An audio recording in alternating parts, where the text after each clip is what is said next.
since I remember my dad was always an excellent soccer player. I remember one time he was selected to play for the team of the city, and we all went to see him play. We were all excited about this opportunity to see him play. Unfortunately, the coach didn't let him play from the very beginning. The game went on, and the time was running out.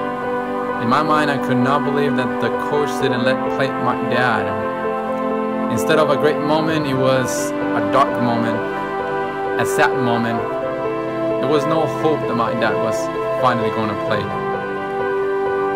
But it was probably 5 minutes before the end of the game, and the coach looked around, and he finally looked at my dad and he said, "Okay, you go in."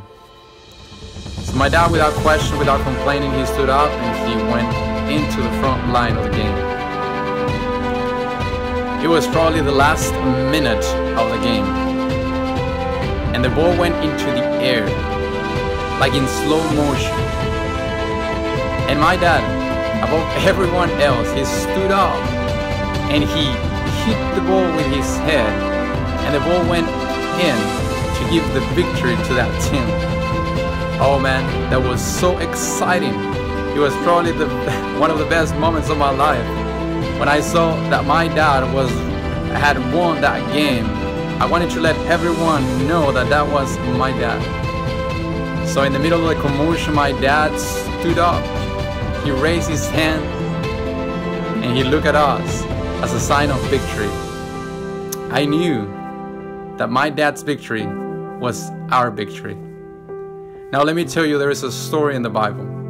The story of our dad, of our Heavenly Father, who also in the darkest moment, in the time when there was no hope, in the time when it seemed that everything was lost, in the last minute, he decided to come down and to die in that cross, and to finally win that game that you and me could not play.